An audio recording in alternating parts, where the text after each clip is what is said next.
নুদাবিলুহা বাইনান নাস। এই যুগটা মানুষের মাঝে ঘুরতে থাকবে। আজকে তোমরা ঘরহারা, আজকে তোমরা বাড়িহারা, আজকে তোমাদের মাথার উপর মামলার পাহাড়। আমি নিজের পক্ষ থেকে বলতেছি না, আল্লাহর পক্ষ থেকে বলতেছি, কোরআনের ঘোষণা। কিছুদিন পরে এমন একটা দিন আসবে, জালেমরা ঘরে থাকতে পারবে না, জালেমরা দেশে থাকতে পারবে না, সবাই বিদেশে পালিয়ে যাবে, তাদের কোনো ঘরের ঠিকানা কিছু থাকবে না। কে বলেছেন? বলে কে বলেছেন?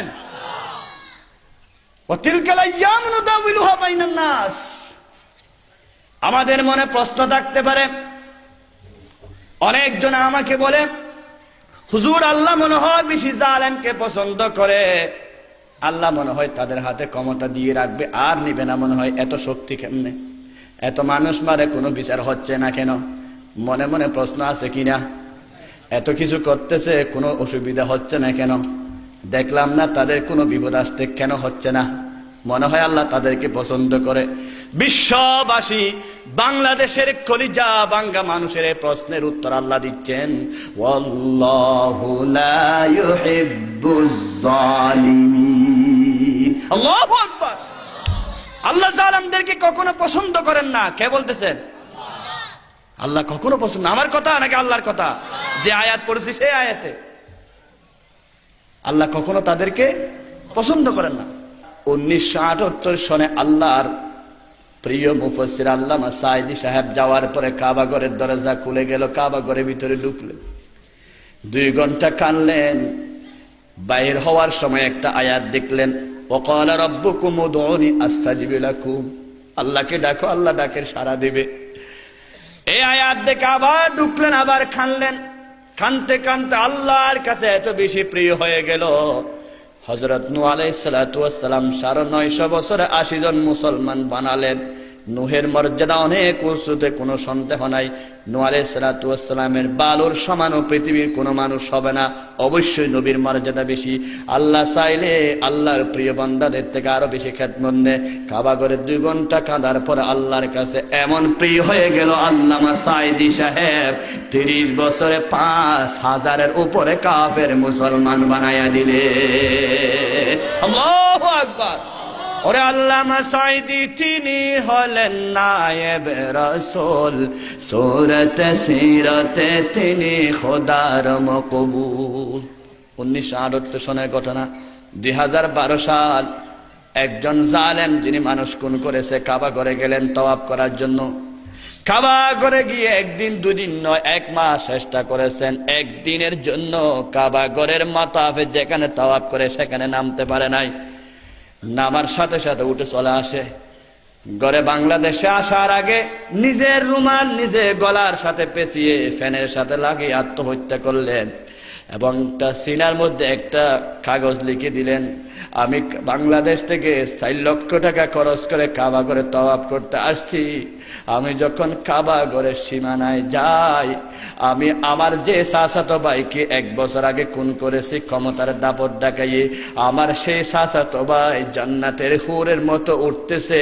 আল্লাহ বলেছেন শহীদরা কখনো মরে না, আমার চাচাতো ভাই জীবিত। আমি যখন কাবা ঘরের সামনে তাওয়াফ করতে নামি, আমার সেই চাচাতো ভাই যাকে আমি খুন করেছি সেই লম্বা তলোয়ার নিয়ে আমাকে কাবা সীমানা থেকে দূর করে দে। আল্লাহু আকবার। তোমার মতো জালেমে কাবা ঘরে সীমানায় আসতে পারবে না। তুমি ক্ষমতার দাপট দেখাই আমাকে খুন করেছো, আমাকে খুন করো না, আমাকে জান্নাতে পাঠাইয়া দিয়েছো। আমি এখন জান্নাতের পাখি, তুমি জালেমকে আল্লাহ কাবা সীমানায় ঢুকতে দিবে না। আল্লাহু লা ইউহিব্বুজ জালিমিন। জালেমদের জন্য কাবা ঘর হারাম। জুড়ে বলুন সুবহানাল্লাহ। আবার আমাদের মনে আরেকটা প্রশ্ন আছে, কি আল্লাহ যদি জালেমদেরকে মোহাব্বত না করে, পছন্দ না করে, মুমিনদেরকে এত মার খাওয়াচ্ছে কেন? মুমিনদেরকে জেলখানা দিচ্ছে কেন? মুমিনদেরকে নির্যাতন করা হচ্ছে কেন? আমাদের মনে প্রশ্ন আছে কিনা? আমরা প্রশ্ন করব, আমার আল্লাহ 1500 বছর আগে জানে, সাথে সাথে উত্তর দিলেন, ওয়ালিয়ুমাহিসাল্লাহুল লাযিনা আমানু ওয়া ইয়ামহাকাল কাফিরিন। আমি রব্বুল আলামিন দুনিয়ার মানুষরা স্বর্ণ বিশুদ্ধ কিনা খাঁটি কিনা তোমরা যেমন বাড়ি দিয়ে দেখো, আমি ইমানদার খাঁটি কিনা নির্যাতন দিয়ে মামলা দিয়ে ফাঁসির মঞ্চে গিয়ে কিরকম বক্তব্য দে সেটা দেখার জন্য আমি এই মামলা হামলার ব্যবস্থা করেছি। আল্লাহু আকবার। ইমানদারকে বিশুদ্ধতা যাচাই করার জন্য এই ব্যবস্থা করেছি। ওয়ালিয়ুমাহিসাল্লাহুল্লাযিনা আমানু, বিশুদ্ধ যখন হয়ে যাবে, উলামা একরাম সাক্ষী, আমি হুবহু অনুবাদ করতেছি, ওয়ায়ামহাকুল কাফিরিন, বিশুদ্ধ যখন হয়ে যাবে এবার কাফেরের আন্ডা বাচ্চা 14 গোষ্ঠীকে আমি জমিন থেকে বিদায় করে দিব। এমন একদিন সময় আসবে বাংলাদেশের ওই জালেমদের আন্ডা বাচ্চা পর্যন্ত একজনও থাকবে না, ঠিক কিনা বলে? ওয়ায়ামহাকুল কাফিরিন, কাফেরদেরকে আমি শেষ করে দিব, জালেমদেরকে শেষ করে দিব। তবে একদিনে নয়। নূহ আলাইহিস সালাতু ওয়াস সালামকে এই পরিণতি পাওয়ার জন্য 950 বছর অপেক্ষা করতে হয়েছে। ইব্রাহিম আলাইহিস সালাতু ওয়াস সালামকে এই পরিণতি পাওয়ার জন্য শত শত বছর অপেক্ষা করতে হয়েছে। একটি দুটি নির্বাচনে, বিনা নির্বাচনে একটি দুটি ক্ষমতা পাওয়ার পরে জুলুম অত্যাচারে ভেঙে গেলে চলবে না।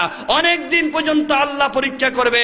এই পরীক্ষায় ইমানদারকে অবশ্যই অটল থাকতে হবে, কারণ আল্লাহ আগে ওয়াদা করেছেন, ওয়া আনতুমুল আলাউন, তোমরা বিজয়ী, তোমরা অবশ্যই বিজয়ী হবা, কোনো সন্দেহ নাই। মুমিনরা পরাজয় নয়, মুমিনরা হতাশ নয়, মুমিনরা কখনো পর্যন্ত নিশ্চিহ্ন হবে না, পরাজয় হবে না। মুমিনরা কখনো দুনিয়া থেকে যাবে না। আসমান যতদিন থাকবে, জমিন যতদিন থাকবে, ইমানদার থাকবে। ইমানদার না থাকলে আল্লাহ জমিনকে ধ্বংস করে দিবে। আল্লাহ যুগে যুগে জালেমকে ধ্বংস করে, কোন জালেমকে জুতার বাড়ি দিয়ে শেষ করে, কোন জালেমকে ফানি দিয়ে শেষ করে, কোন জালেমকে মশা দিয়ে শেষ করে।